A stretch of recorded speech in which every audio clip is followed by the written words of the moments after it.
And welcome back to the finale of 2009's Geek Night Out Awards ceremony for excellence in the field of geekism. I'm Paul Gannon. I'm Rob Deb. And we thought we'd leave you today with a top 3 geek moments of 2009 from our points of view. Yeah, our personal decisions on taste. So effectively 6. Yeah. 3 each.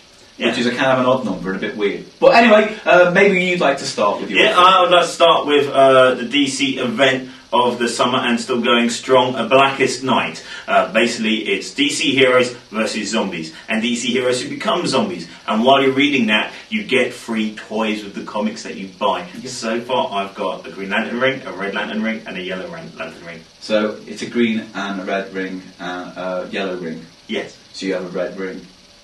Among other things. Yes. So that's my event. Okay. So far. I just want to say you had a red. Well, my first great geek. This is going to be a problem. My first moment of 2009 has to be the film Drag Me to Hell by Sam Raimi. Basically put, Spider-Man 3 was piss, and I thought he'd lost his touch. And it wasn't until he came back to horror, PG, mind you. Was it PG? Yes, it was PG. Wow. But he still manages to basically give you a roller coaster Evil Dead 2 spook house adventure. And I liked it a lot. It was lots of fun. And any film that involves tormenting women until they go insane and throw themselves in front of a train is a great film by my book. And on that note, I think you did see a certain element of that in my choice of this year. Not really made this year, but on general release. Okay. Documentary King of Kong. Oh yes, very good. For those of you who haven't seen it, it's a rags to arcade story of a man who just becomes obsessed with becoming the number one from the Galaxy Twins star boards of the high school to be the king of Donkey Kong game. It does have genuine intrigue in it. It does, actually. The bad guy in it. Well, Billy Mitchell. Billy Mitchell, who is a real person and has sued for defamation of character. Has he? Because he makes reasonably piss-poor spicy sauces. No, I think it was more to do with the fact they cut things of being the King of Kong is just an absolute fact. It's not something as simple as abortion. Being that is true. That didn't really work out for him. Not many really arguments. Worth watching, and I found myself buying the Guinness Book of World Records this year just to see who was the current holder of the book. It's Billy Mitchell. What a twat.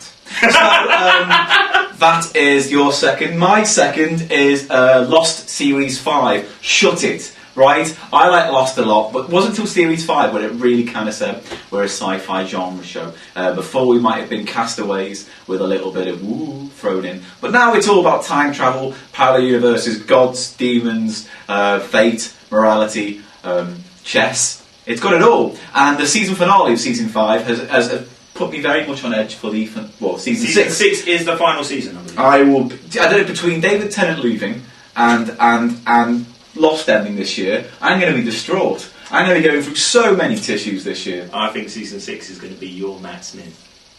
I hate you sometimes, Rob, don't I know. And that's Lost Series 5. Again, a show I absorb like water on a sponge. What's your number 3? My final explanation of this, and it's more the event itself rather than even the song. Killing in the name of being the Christmas number 1 did bring a warm tinkle to my cockles. Yes, thank you for everyone who voted to keep the Sony act from X Factor off the number 1 charts. With a Sony act. With a Sony act. So all of Sony would like to say thank you to all the people who bought both singles, and they're laughing and pointing at you right now. But I think more so, though, is that this wasn't really a planned Sony event. I think it was more to do with the guy who set up the initial Facebook group. Oh, that married couple. Yeah, and I think that was just classic. I mean, it showed that people do have something to say. I mean, in many ways, it reminded me of when Oasis got beaten by Robson and Jerome. Yes, it was a colossal moment in pop music history. Or Eminem being knocked off by Bob the Builder. Or Spice Girls beating Chef's chocolate salty balls. I mean, well, let's be honest. No one, after a certain point, you don't follow the charts for what music you want to listen to. And it just showed how spurious they were. And it just proved it in tropes. And for 29p, it's a bit of a giggle. Yes, so fuck you, I won't do what you tell me. I'm going to go by the X Factor single. So there you go. And time for you for the denouement. Yes, my final moment of 2009 in terms of geek things is probably the Geek Night Out charity show we did at Edinburgh. Rock on! Rock on, the Edinburgh Fringe Festival, where we raised Over £550 for cancer research. Cancer Research UK. And we had a great lineup. Everyone who basically got involved and helped, which is Reg D. Hunter and Dan Antopolsky and Will Hodgson and Richard Sandling and Nick Helm and the Scottish folks that do soft puppet theatre. Kev and Kev F, yes. And Imran Yusuf. Yeah. And was that it? No. Alex Petty and Nick Coppin also helped us. Alex a lot Petty of great and deal Nick. into A lot of organising people of that, and helped my us. friend Stephanie as well managed. Yeah, to a lot of people but got the involved. room was fucking full. Yes. The room was a phenomenal event. It seated 200. We managed to get 350 in. We were pretty much standing room only from the first. Oh 10 yeah, minutes. breaking the fire code, ripping it up.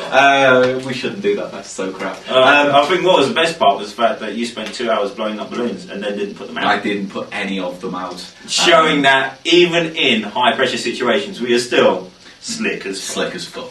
So there you go. There are moments of geek things 2009. All our awards are done. We'll be back in the new year. Our first show back in 2009 is in Brighton. And it's on the 6th of February, and you can check that out on the geeknightout.net website. And our first London show, which is free, remember, Free! we have to point to prove it, is on the 7th, Sunday the 7th at the Comedy Club, Oxenden Street, the West End, next to Mamma Mia, where fat women like to sing songs. And then in next year we'll be filming this again, but obviously we'll be filming this from a hoverboard in an Arctic island near the sun. Yes, that's where we're going to, and not just in the corner of my flat with a Christmas tree with a balloon on the top. Thank you very much for watching. Thank you very much for watching. Have a very merry New Year. Remember, don't have nightmares, just have great looking hair.